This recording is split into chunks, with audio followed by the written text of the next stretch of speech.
Hai ya Bu, Assalamualaikum warahmatullahi wabarakatuh. Waalaikumsalam warahmatullahi wabarakatuh. Ini ada berapa Bu yang ikut sekarang?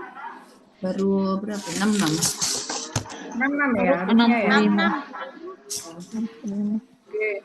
Ini enggak masalah ya, karena sudah saya bagi juga beberapa soal dari contoh soal OSCE.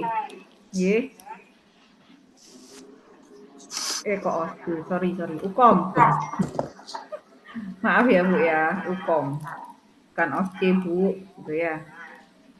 Baik. Lagi, OSCE lagi ya. Udah lulus gitu loh OSCE-nya anjir. Sekarang UKOM. Ibu juga enggak kan? UKOM kan ini ujian harian ya Bu ya. Keseharian yang nanti Ibu lakukan nanti di tes. Saya kira lulus semua kok Bu nanti. Amin. Oke. Ini contoh soal. Soalnya ringan-ringan sama. Saya kira Ibu pasti ya paham lah ya. Soalnya keseharian ibu-ibu yang di pelayanan saya kira sudah sudah 100% menghadapi hal-hal yang seperti ini, seperti kasus ya. Jadi untuk UKOM itu soalnya vignette gitu ya. Kasus yang nantinya dulu itu lebih ke arah teoritis langsung ya ABC, tapi sekarang UKOM ini langsung aplikasi yang apa yang ada di keseharian untuk langsung menghadapi pasien. Ini contoh soal untuk nifas nih. Ini contohnya, Nyonya M datang ke RB. Kelihatan ya Bu? Halo. Kelihatan Bu. Ya. Di slide show Bu. Nyonya kurang besar. Ya. Saya. Nyonya M datang ke rumah bersalin RB, mengeluh badannya terasa panas. Jadi kalau Ibu membaca soal seperti ini ya, itu usahakan untuk kuncinya itu di bagian tengah ya. Kalau Ibu ingin cepat, itu kuncinya di tengah sama jawaban. Gitu ya Bu ya. Atau langsung Ibu langsung apa? Ke jawaban multiple choice-nya. Seperti itu. Ya. Nyonya M datang ke rumah bersalin, mengeluh badannya terasa panas. Ya. Terasa panas. Kemudian tampak bendungan. Di sini anaknya juga rewel karena tidak mau menetek. Pengkajiannya kedua puting payudara menonjol, tampak bendungan pada kedua payudara. Setelah diperiksa ASI tidak keluar dan nyeri tekan. Suhunya 39 derajat Celcius. Apa yang dilakukan bidan? Nah, ini kalau melihat jawabannya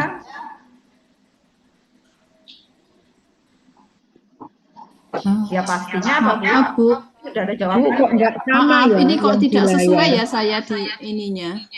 Sama saya juga Bu. Nggak sesuai dengan Sebenarnya apa? tidak sesuai dengan yang dibacakan Ibu, mohon maaf. Apa? Oh, Soal bukan sama yang yang dibacakan Ibu yang saya share maksudnya. ini bukan yang saya ini. Iya, nggih. Jadi yang disampaikan itu tidak sama dengan yang terpasang di ini di share screen-nya. Kalau ini sesuai. Kalau ini sesuai. Belum, Bu. Belum, Ini Bu. perempuan berusia 25 tahun melahirkan. Oh, beda ya. Iya. Beda kasus yang dibacakan maksudnya. Melahirkan anak pertama 8 jam itu. Nggih. Betul.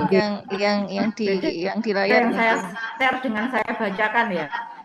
Iya. Ngambil surat kok. Bentar ya. Oke.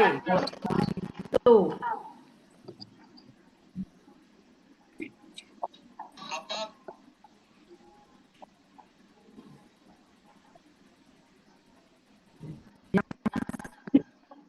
Saya share berarti saya ganti dulu ya, Bu. Ini ada 2. Bentar.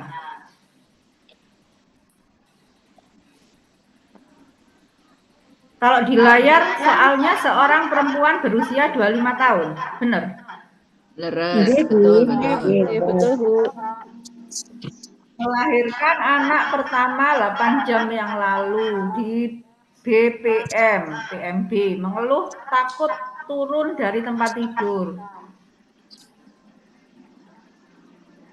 Kemudian masih takut BAK karena sakit pada bekas jahitan, hasilnya tensinya 120/80, nadi 80 kali per menit, suhu 37/5 derajat Celcius, pengeluaran 50 cc, kandung kemih penuh. Apa tindakan yang paling tepat? Vulvahijin, mobilisasi dini, Iya. beri analgesik, pengaturan posisi tidur, atau berikan antipiretik. Ya pasti jawabannya Mobilisasi. mobilisasi ya. Iya. Jadi kalau Ibu menjawab soal-soal semua soal ya, nggak hanya nifas aja, itu diperhatikan untuk bagian awal dan tengah itu adalah kunci dari Ibu menjawab soal.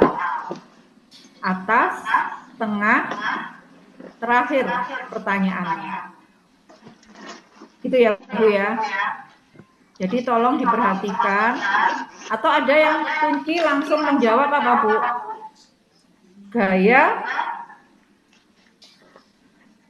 Gaya ini penulisan dari jawabannya. Ada yang bisa nggak melihat pertanyaan atau soal, tapi langsung ke jawaban. Bisa nggak gitu? Saya kayak gak mampu. Nah, ini kalau bermain cepat ya, Bu ya. Iya. Itu biasanya strateginya seperti itu. Ada yang langsung dia nggak membaca soal, tetapi langsung melihat dari jawaban. Vulvahijin mobilisasi dini, oh paling ini sama ini, terus dia kembali lagi ke, misalnya ada 2 yang kira-kira sama jawabannya antara mobilisasi dini, vulvahijin gitu ya. Kemudian dia apa? Melihat strateginya, melihat ke bagian tengah dari soal ini. Jadi di sini kalau kelihatannya Ibu apa? Lo takut turun dari tempat tidur, takut BAK. Nah, ini otomatis apa? Yang tepat adalah mobilisasi dini. Nah, mungkin kalau analgesik itu terlalu apa? Medisnya ya.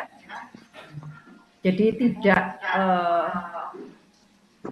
kita kembali lagi ke konsep kebidanan bahwa hamil, bersalin, nifas itu suatu yang fisiologis. Jadi kita seminimal mungkin untuk memberikan suatu intervensi yang berlebihan. Jadi kita ujinya di situ ya, Bu. Kemudian untuk soal yang kedua. Bu, mohon maaf Bu Sherly. Silakan. Izin tanya untuk pertanyaan pertama tadi, kembali ke pertama. Kebetulan di situ Ya. kan sudah dikasih kunci jawaban. Mari kita tidak mikir aku. Yang kami tanyakan, misalkan di situ itu tadi kan ada kandung kemih penuh. Ya. Misalkan di situ ada pilihan memfasilitasi BAK atau istilah ya memfasilitasi untuk BAK. Kita pilih yang mobilisasi atau yang BAK-nya, Bu? Kalau di situ ada Itu kan mobilisasi, takut turun sama kandung kemih penuh. Memfasilitasi BAK. Nah, Iya. di sini untuk langkahnya karena Ibu masih takut BAK, masih takut BAK karena sakit. Nah, kita di sini memfasilitasi BAK-nya. Kalau ada kunci jawaban di sini dari jawabannya ABC, ya. Kalau A adalah memfasilitasi BAK. Nah, ini untuk jawaban yang paling tepat apa? Memfasilitasi BAK kah? Atau mobilisasi dini? Maka di sini jawabannya yang paling tepat kita adalah tetap mobilisasi dini, ya. Kalau memfasilitasi BAK itu bisa jadi apa, Bu? Kateter. Bisa di kateter, bisa pakai bisa dirangsang dengan diam tidak mau turun bisa. Nah, ini kita tetap pada mobilisasi dini, yaitu karena apa? Secara tidak langsung kalau mobilisasi dini itu menekan gaya gravitasi sehingga Ibu di sini berupaya untuk dorongan di kandung kemih untuk BAK-nya. BAK. Oke, siap. Gitu ya, Bu. Terima kasih, Bu. Kalau memfasilitasi BAK di sini ini bisa jadi apa? Dengan kateter, sedangkan kateter di sini hal yang tindakan akhir, ya. Tindakan akhir yang nantinya resikonya untuk terjadinya infeksi itu lebih tinggi, ya. Kita lebih ke arah mobilisasi dini. Karena di sini melihat juga pengeluaran darahnya ya masih standar ya, Bu. Masih standar artinya ya masih dalam batas normal. Kalau ini beresiko kegawat daruratan maka ya tindakan paling cepat kita harus ya, karena beresiko pada nyawa ibu, maka kita nggak bisa lah memobilisasi diri. Ya, itu nggih, Bu. Bu, terima kasih. Ya.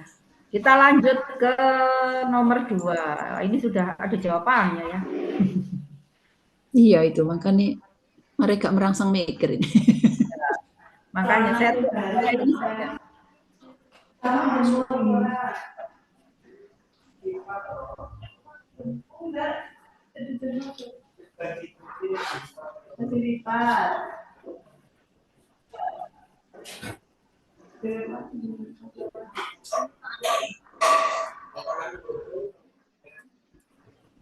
untuk selanjutnya di sini seorang perempuan berusia 22 tahun, hamil pertama 8 bulan.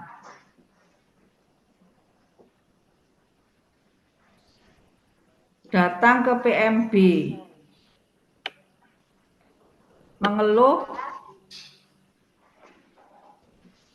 sering pusing,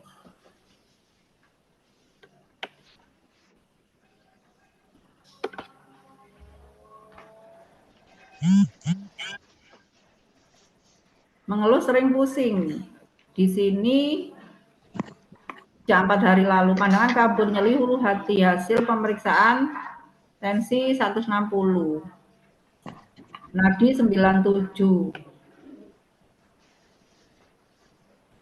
refleks patella positif, TFU 30 cm, DJJ 144.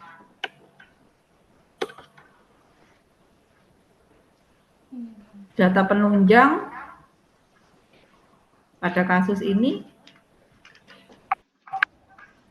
Ya, protein urin karena itu menunjukkan tanda Nah, preeklamsi. ini gampang ya. Kalau preeklamsi pastinya apa, Bu? Protein Ini berisiko pada keadaan preeklamsi. Kalau kita lihat dari ini tadi ya, kalau kecepatan membaca itu langsung aja ke bagian tengah, ya Bu ya. Pusing 4 hari. Oh, di sini 160. Wah, kalau sudah 160 langsung aja pada angkanya, gini ya. Level patelanya positif. Nah, berarti di sini apa?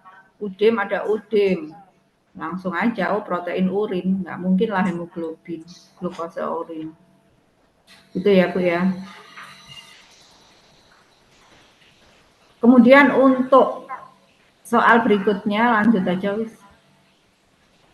Seorang bayi berusia 2 jam lahir spontan di PMB, suhu 34 derajat Celcius, nafasnya 24 kali per menit.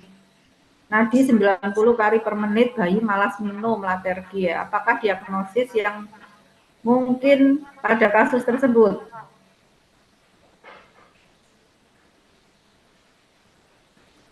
Apa, Bu? tingkat kesadaran hipotermi. Ini pastinya hipotermi ya. Suhunya, iya, dari suhunya Derajat yang 34 hipotermi. Hipotermi. Kita lihat suhu aja langsung bisa dengan jawaban. Kalau jawabannya, oh ini kok mengarah ke arah apa ini asfiksian, ya enggak lah ya, hipotermi. Ini jelas-jelas suhunya di bawah 35. Jadi ibu-ibu semua, ini tadi yang saya tekankan, kalau menjawab soal ini disesuaikan langsung kita cross check-kan. Gitu ya, Bu ya. Langsung ke nomor 4 sekarang, seorang perempuan berusia 26 tahun, hamil 3 bulan. Datang ke rumah sakit mengeluh nyeri perut bagian bawah. Keluar darah merah segar jalan lahir. Dari jalan lahir ya, ini untuk uben rampenya biasanya seperti itu. Hasil pemeriksaannya 100 tensinya 100 per 80, nadi 80, nafas 24 kali per menit. DFU-nya 1 jari di atas simfisis. Terdapat pembukaan serviks. Ini campur ya dengan mekanisme. Jadi ini apa kasusnya?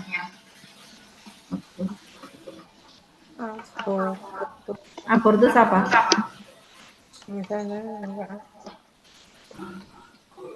Pembukaan serviks, tapi masih iminen tuh. 1 jari atas simfisis, pembukaan. Eminen. Masih iminen, Bu, enggak ada.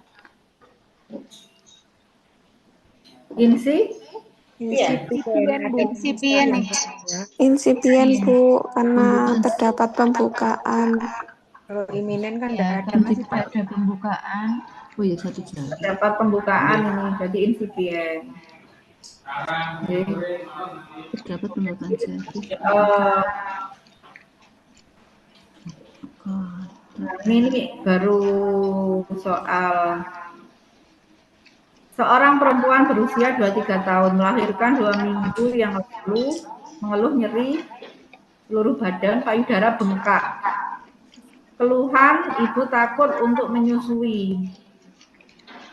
Hasil pemeriksaan tensinya 130 kali per 80. Nadinya 110, RR-nya 30. Suhunya di sini iya 39. Payudara terlihat kemerahan. Kira-kira kenapa ini, Bu? Diagnosanya kalau Ibu melihat dari data. Suhunya 39. Kalau suhunya 39 otomatis di sini adalah mastitis. Kalau bendungan ASI nggak disertai dengan peningkatan suhu, jadi lokalisir aja daerah payudara, gitu ya, bengkak gitu aja. Tapi kalau disertai suhu badannya meningkat, maka jawaban yang benar dari pilihan di sini adalah mastitis. Kalau abses, Ada pus. mastitis kalau dibiarkan saja ini berakibat pada keadaan abses. Nah, abses ini itu harus dilakukan apa Bu? Insisi.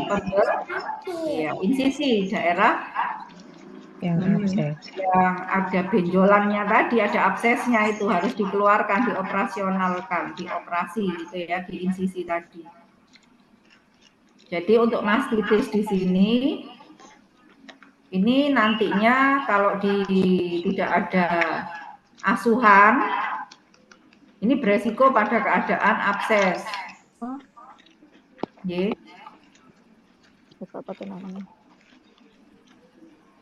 Baik, kita lanjutkan di sini. Seorang perempuan berusia 26 melahirkan bayi pertama 4 hari yang lalu. Demam, kaki kirinya kanan kiri bengkak, nyeri, tensinya 130, suhu meninggi. TFU teraba sepertiga di atas simplisis pubis. Kontraksi baik, lokea tidak berbau. Tanda Homan.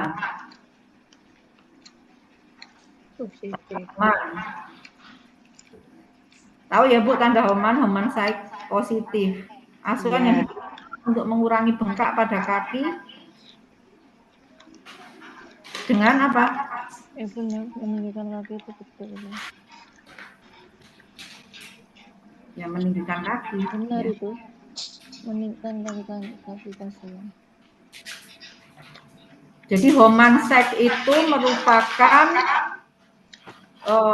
tanda kalau terjadi infeksi, ya Bu ya, tromboflebitis, ya.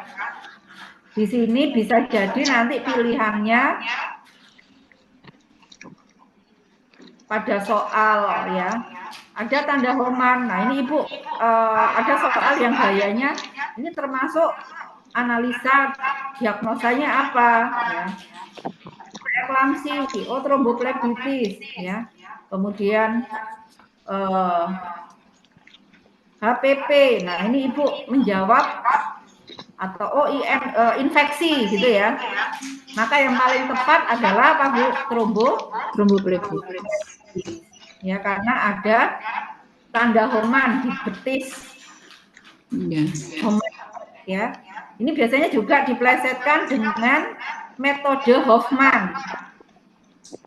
Tahu ya Bu metode Hoffman?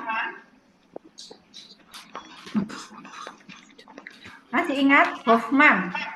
Masih. Apa Bu? Perasat untuk apa itu Hoffman itu? Menekuk kaki ibu ke dalam dengan nyeri, ada tanda tromboflebitis. Itu Hoffman. Ya. Kalau metode Hoffman. Oh, Hoffman. Iya. Masih ingat? Itu Lupa. untuk apa? Lupa, Bu. Iya. Lupa ya Bu ya. Iya, Itu lupa. kadang ada soal yang nanti itu jawabannya dipleset-plesetkan, dimirip-miripkan gitu ya. Hoffman. Nah, kalau Hoffman ini itu merupakan perasat untuk puting susu yang tenggelam atau datar. Oh, iya. Yang menarik apa Bu? Iya, Bu. Menarik duit keluar. Ke kiri. Kalau sudah muncul kemudian diputar gitu. Nah, itu metode Hoffman ya Bu. Ya, Ingat. Nah, ini. Ini Itu ya. kadang ada jawaban untuk tromboflebitis apa yang harus kita amati. Nah, tanda Homan Saik. Hoffman. Nah, ini Ibu pilih yang Homan. Ya, bukan yang Hoffman. Gitu ya, Bu ya. Ya, itu sedikit model dari soal-soal yang saya amati dari UKOM.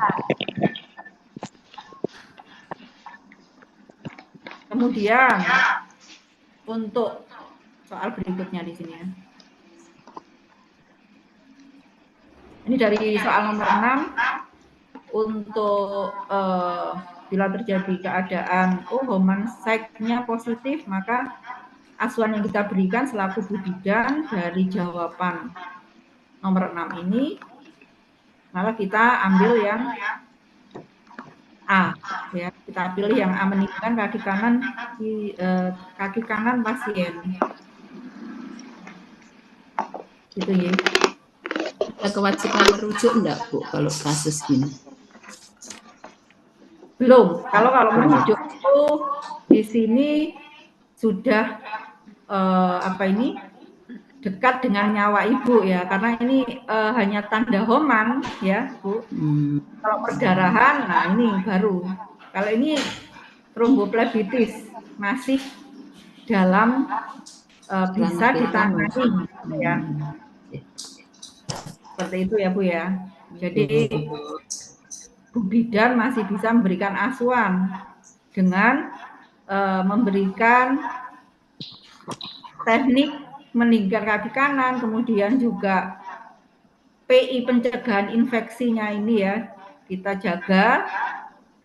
Kemudian ibu kita berikan supaya personal hygiene-nya juga baik ya, untuk perawatan dirinya sendiri, bagaimana ya personal hygiene dari vulva hygiene-nya itu ya, kemudian juga cara perawatan mengganti koteknya ya, softteknya. Nah ini beresiko, Bu ya, terhadap keadaan tromboplebitis. Ini biasanya disertai dengan pembesaran kelenjar limfo. Limfo di mana, Bu? Di leher ya. Kalau kita lakukan pemeriksaan fisik ada pembesaran di leher, kemudian di ketiak. Iya. Ketiak itu ada pembesaran kelenjar sebesar telur bebek gitu kadang ya, ada ya. Nah ini kita harus prediksi, wah ini resiko ini entah di organ mana yang ada terjadi infeksi. Biasanya disertai dengan suhu tubuh ibu meningkat. Ya Bu ya, ini tanda homan biasanya juga menyertai pada ibu-ibu yang ada infeksi postpartum. Jadi kita harus waspadai, nggak hanya dengan suhu tubuh, tetapi juga data penunjang lainnya, ya.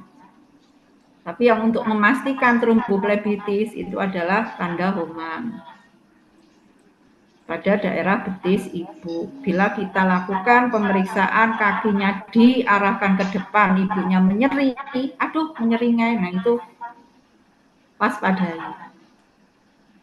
Kemudian di sini seorang nomor 7 ya Bu, lanjut ya. Seorang perempuan berusia 20 tahun, melahirkan 1 minggu yang lalu.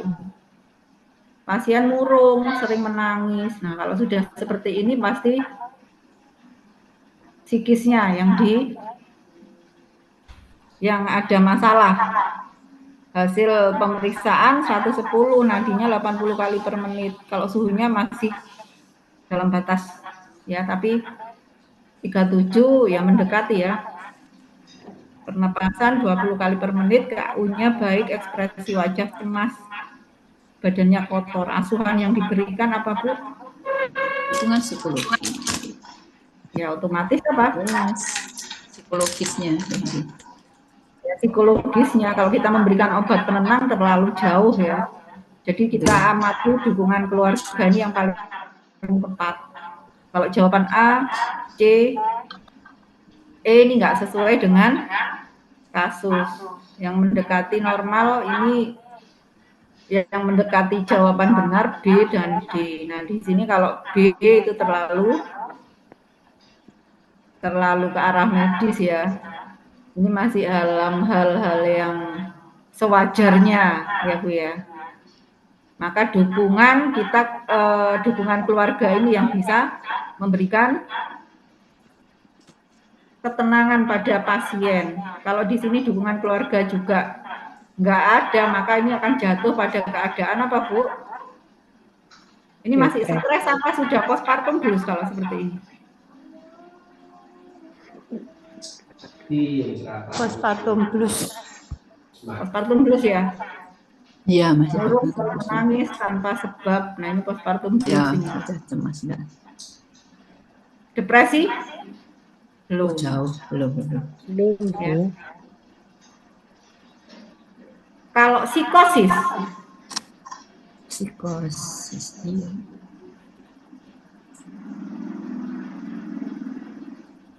Apa kalau psikosis itu tandanya gimana? Kalau misalnya di sini soalnya seperti ini, ya. Kemudian ada jawaban postpartum blues, psikosis, depresi. Untuk kasus ini masuk ke arah apa? Postpartum blues, ya Bu ya. Ya. Kalau depresi, apa yang membedakan? Depresi itu sudah ada rasa ingin Bunuh diri gitu-gitu. Belum kalau depresi. Belum. Masih dia masih apa? Putus asa ya. Belum sampai ke arah situ. Ya. Sering menyendiri. Nah, ini nih kalau dibiarkan Bu, ya. Kasus ini kalau dia tidak terselesaikan pada masa nifas ini, kemudian dia kembali seperti semula ya. Ini kalau kehamilan berikutnya akan semakin apa? Tingkatannya semakin parah ya. Kalau tidak terselesaikan, ini masuk pada keadaan depresi. Kalau sudah depresi, dia nggak terselesaikan lagi, itu akan semakin parah lagi. Yaitu apa? Psikosis. Psikosis ini ingin mengakhiri hidupnya atau mengakhiri hidup orang lain. Ya. Ini yang biasanya sering terjadi pada ibu. Seperti kasus di mana ini Siwalan-Kerto kemarin ya.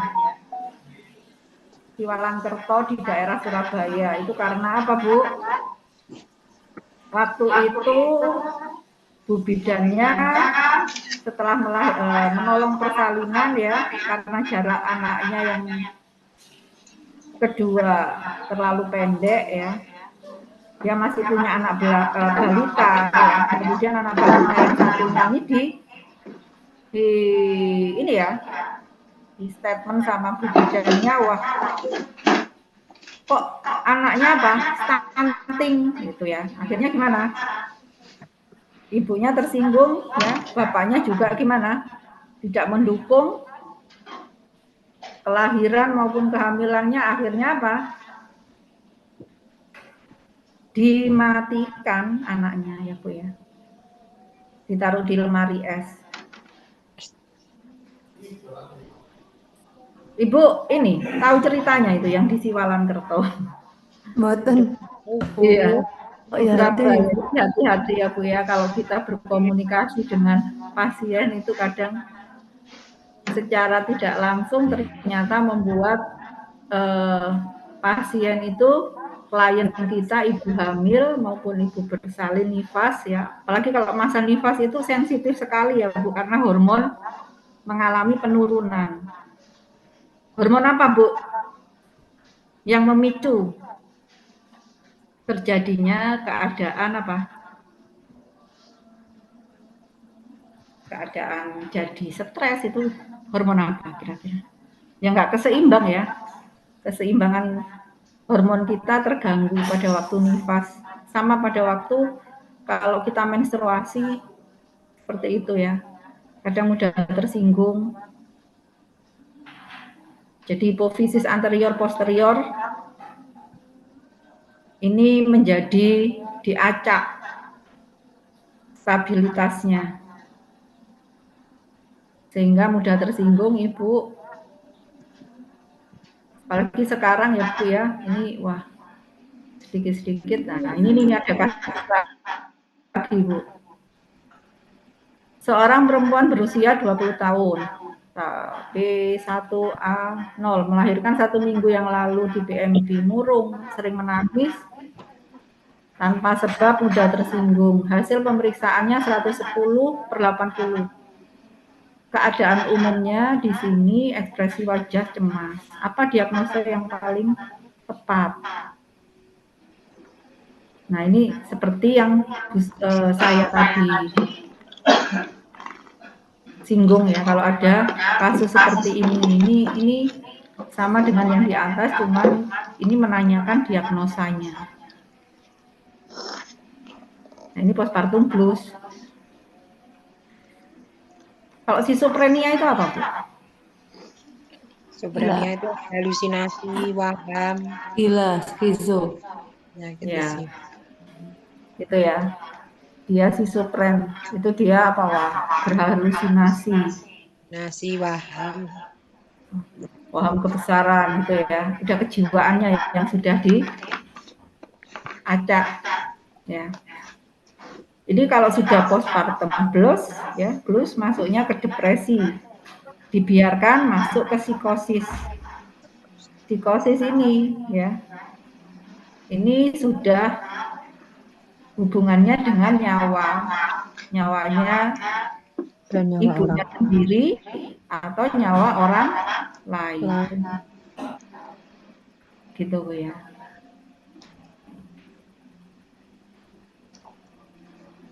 Ini ada soal lagi. Nah, ini langsung aja kalau ada soal seperti ini, wah.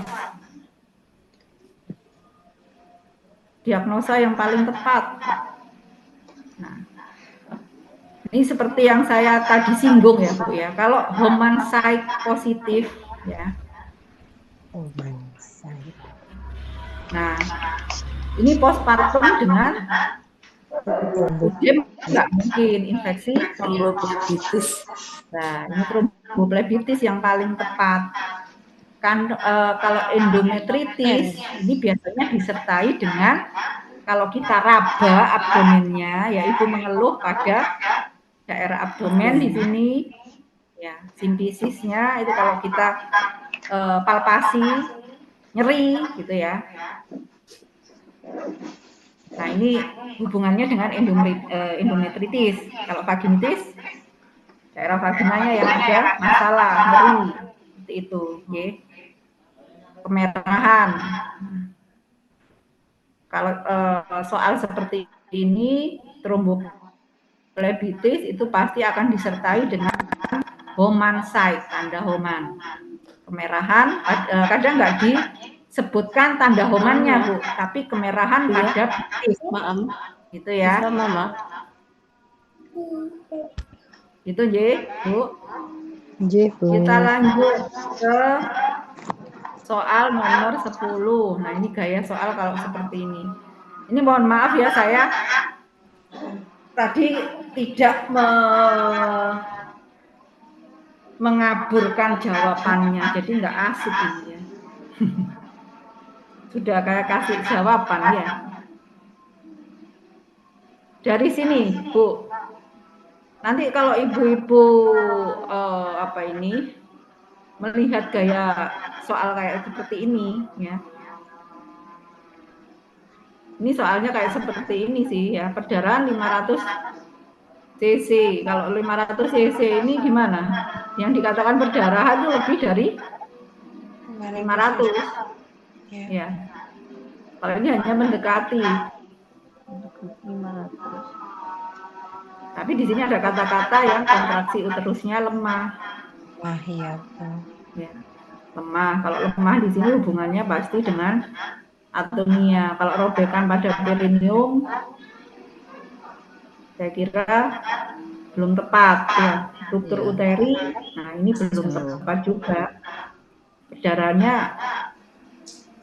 kurang ya. Iya. Subinvolusi plasenta juga kurang pas. Perdarahannya nggak kayak gini ya. Jadi selemah, ya pasti selemah ini ada, tapi bukan merupakan diagnosa. Kalau diagnosa ya Salah itu. Iya. Gitu ya Bu ya. Jadi kadang itu soal itu mengecoh kita, jadi harus benar-benar kita memahami, gitu ya. Seperti gaya nomor 11 di sini. Ini kalau kita langsung pada soal, kita langsung ya di sini, oh umur, kita kadang apa? Langsung aja membaca angka-angka, oh 27 tahun gitu ya, nggak usah membaca, saya kira bisa daripada apa?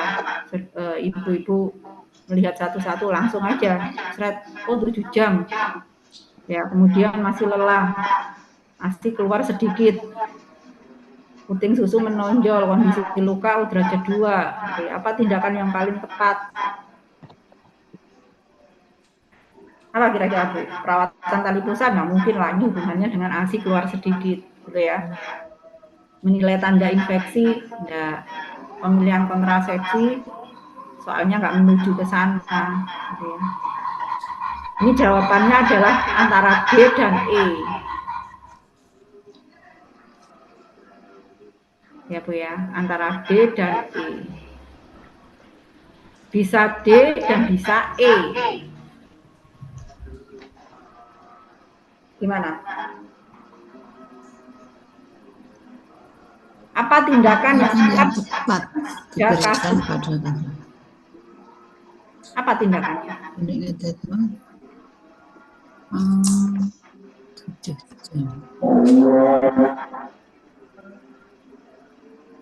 Harusnya apa? E apa D? Ibu. Iya, ya. Payudara tegang, puting susu menonjol, kondisi luka, jahitan derajat 2. Ya. Sudah menyusui tapi ASI keluar sedikit. Nah, kita harus paham juga. Nah, ini yang harus kita pastikan. Menyusui, memastikan menyusui dengan benar, artinya ini teknik menyusui. Kalau bonding attachment itu apa? Apa Bu? Membangun ikatan batin antara ibu dan anak. Iya, membangun ikatan antara ibu dan anak. Sedangkan di sini kasusnya yaitu ibu di sini ASI-nya keluarnya sedikit, ya. ASI-nya payudaranya tegang, puting susu menonjol.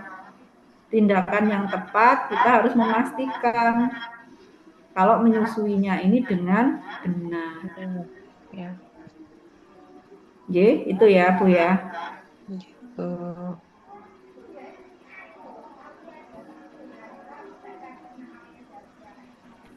Kita lanjut ke soal nomor 12. Ini ada perempuan usia 40 tahun. Hamil anak kelima, kegagalan KB, ibu sudah memakai IUD selama 3 tahun. Setelah kelahiran anak keempat ya. Akan tetapi gagal, maka kehamilan yang kelima ini enggak terlalu diharapkan. Akhirnya diteruskan aja ya, sampai dengan bersalin, ibu nggak mau menyentuh anaknya, sering menangis tanpa sebab, sering marah-marah, ya kadang-kadang juga diam. Nah, ini gangguan psikologis. Nah ini masuk pada keadaan apa? Kalau postpartum blues nggak sampai, sudah lewat ya.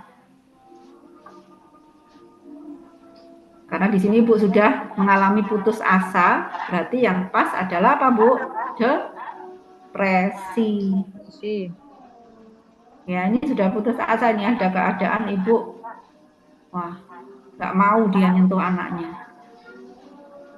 Ya, dia sudah denial ya, menolak. Nah. Ini masih tahap depresi. Kalau dibiarkan saja, maka akan jatuh pada keadaan psikosis.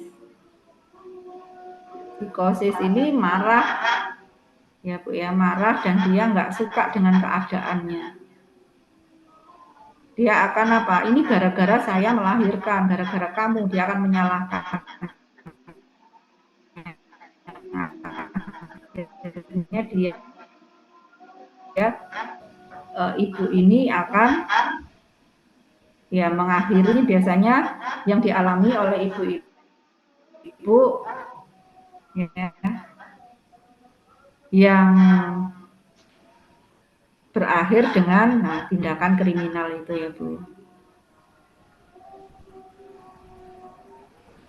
Jadi model-model seperti ini yang biasanya keluar pada waktu UKOM. Nah, jangan lupa Ibu, kalau nifas juga pasti apa? Ada pertanyaan sekitar taking in, taking hold, ya, letting go, ya. Jadi jangan lupa taking sama letting. Yang benar taking apa letting? Kalau taking in, Taking, Bu. Ini ya Bu, jangan taking in, ya. ya, taking hold, letting go, ya. Ini kalau masih 6 jam ya berarti taking in. Taking hold ini kalau sudah 1 minggu, 2 minggu, kalau letting go ini sudah 1 bulan ya, 4 mingguan biasanya di sini. Ini fase-fase yang pas untuk kita memberikan edukasi, pilihan untuk perawatan asuhan pada dirinya. Itu biasanya letting go ini ya, kita ajarkan metode KB apa yang pas itu letting go. Kalau pembelajaran perawatan asuhan pada bayi baru lahir ini taking hold. Ini ibunya sudah berkonsentrasi, tapi kalau masih taking in ini biasanya ibu masih lelah. Dan dia biasanya apa?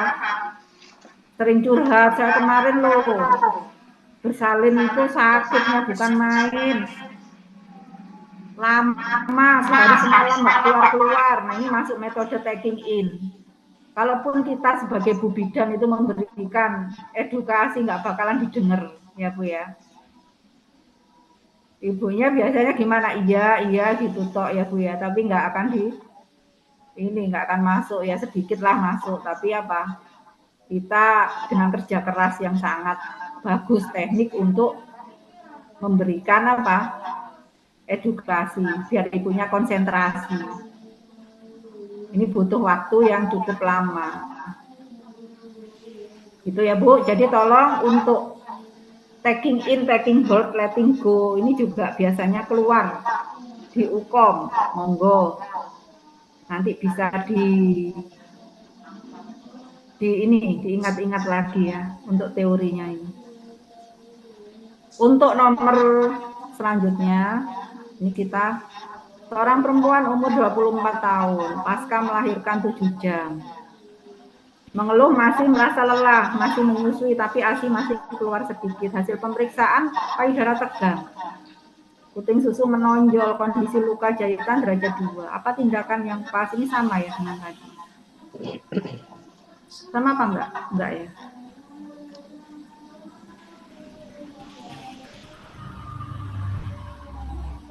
Kalau jawaban seperti ini apa yang harus kita pastikan, Bu? Kondisi luka jahitan derajat 2, jahitan bagus ya. ASI masih keluar sedikit. Memastikan bayi menyusui secara on demand ya harusnya ya.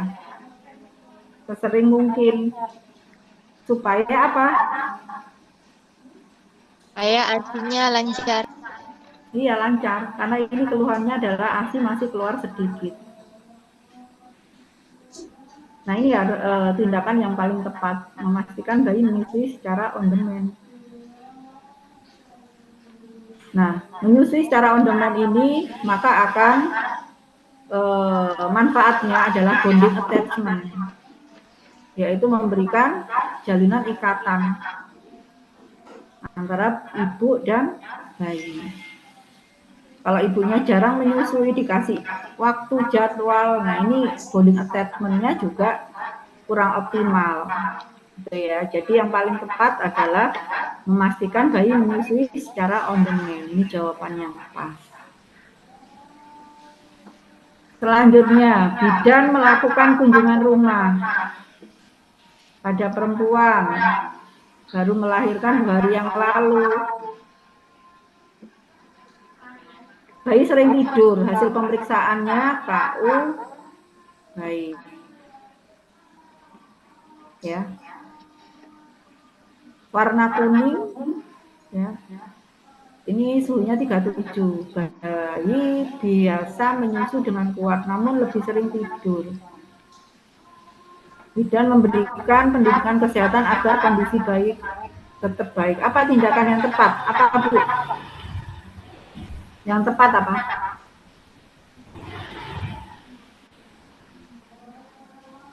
Dari jawaban ini benar nggak jawabannya?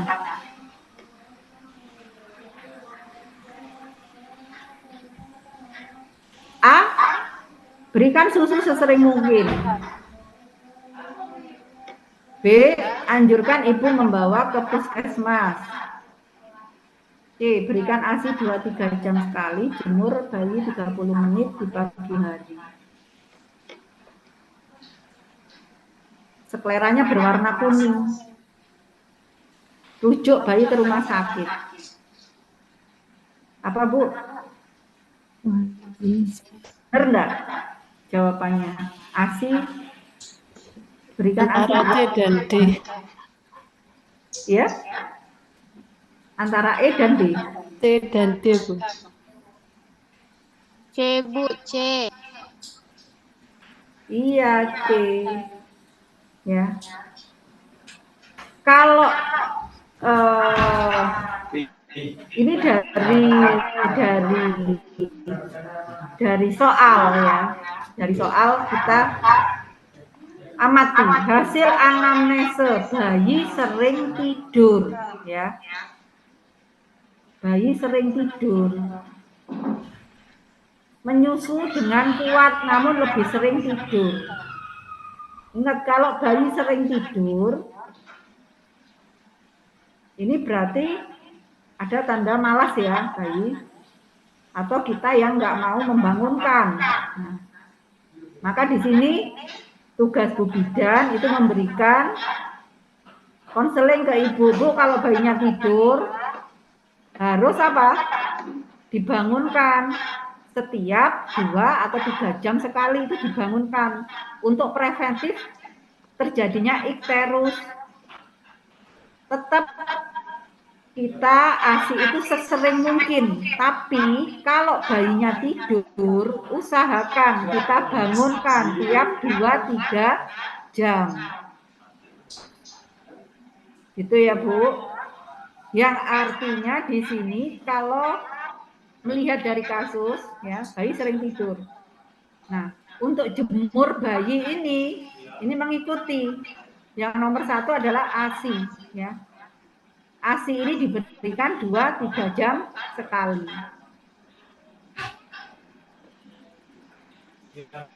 Gitu ya, Bu. Jadi kalau ada jawaban seperti ini jawabannya C, benar. Ya. Jadi kita berikan ASI 2-3 jam sekali. Sesering mungkin itu kalau posisi bayi tidak tidur. Gitu. Ya. Kita lanjut ke soal berikutnya. Seorang perempuan berusia 25 tahun melahirkan 2 hari yang lalu. Buang air besar sampai sekarang. Ya, Bu, BAB sampai sekarang. Kontraksi uterus baik, loh kayak rubra.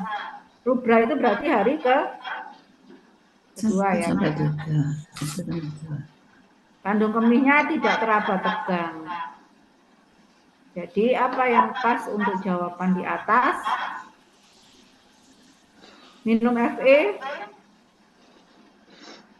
nanti nambah nggak Bu BAB ya, karena apa? FE ini bisa juga apa? Menyebabkan konstipasi. Menimbulkan konstipasi ya. Konsumsi vitamin Saya kira enggak ya. Makan makanan lunak. Nah, yang pas adalah makan makanan yang berserat. Konsumsi obat pencahar, lancar BAB, ini arahnya ke medis ya. Jadi kita usahakan seminimal mungkin Non farmakologi juga. farmakologi. Jadi yang pas adalah makanan yang berserat. Ini jawaban yang pas gitu ya Bu ya. Karena keluhannya di sini belum BAB sampai sekarang. Nggih. Dan di sini kalau ditambahi dengan mobilisasi itu malah bagus ya. Senam nifas itu malah bagus. Nah ini ya, untuk nomor 17 selanjutnya ini seorang perempuan umur 25 baru melahirkan anak pertama 6 hari yang lalu. Di PMB dia tidak ada keluhan, merasa senang. Hasil tensinya normal ya, ini 110/80, nadi 37, suhu 37, adaptasi psikologi. Nah kalau seperti ini langsung kalau 6 hari berarti apa? Letting go? Taking hold. Iya, taking hold ya. Iya. Letting go di sini sudah Sebulan. berapa minggu? Iya, Baru 6 hari. 6 hari. Iya. Ya. Jadi bukan letting go ini, ya. Taking Taking in, taking hold, hold. taking go, ya. Taking hold maksudnya. Kita lanjut Bu untuk jawaban ini. Usia 25 tahun melahirkan anak pertama 2 hari yang lalu. Datang ke rumah bersalin, mengeluh bayinya enggak tidak ditetei, asinya enggak keluar. Payudara lunak, puting menonjol, kolostrum belum keluar. Sikap bidan di sini ya bagaimana supaya Pak Ibu tetap menetei bayinya supaya bayi keluar. Kalau jawaban nomor B, C, D, E di sini saya kira nggak pro ASI ya. Ini gampang kalau soal 18 ini. Kalau yang nomor 19 ini sama dengan ini ya tadi ya. Saya kira langsung ke payudara teraba. Nah, kalau seperti ini ya Bu, kita langsung benang merahnya aja. Ini payudaranya teraba panas, demam 2 hari. Nah, ini kalau sudah demam 2 hari, bendungan ASI nggak mungkin, peradangan. Ya. Nah, ini kalau peradangan itu lokal ya. Nah, ini di suhu tubuhnya 38, berarti keseluruhan. Ini jelasnya mastitis, gitu ya Bu. Iya. Terlokalisir, kalau bendungan, peradangan itu terlokalisir demamnya. Tapi kalau sudah menyeluruh tubuhnya di sini 38,5, nah ini mastitis, bukan bendungan, bukan peradangan. Kalau infeksi, tidak mungkin karena ada soalnya ini payudara nanas, gitu ya. Yang membedakan. Ya, Wis neng kabar wis disibin. baik, kita lanjut. Nah ini bisa kita langsung ke soal. Oh ini soal lokea. Lokea itu berarti apa hubungannya dengan postpartum hari keberapa? Gitu ya. Iya. Langsung aja soalnya dibaca. Oh ini 3 hari postpartum. Berarti yang pas apa? Rubra, Bu. Rubra Bu. Iya rubra. Oh, kalau sanguinenta itu berapa hari Bu? 4 sampai Hari ke-4 sampai 7. 4 sampai 7 ya. Kalau ini jawabannya adalah rubra. Kalau bedanya sanguinenta sama alba itu apa, Bu? Sanguinenta sama alba apa ya Bu?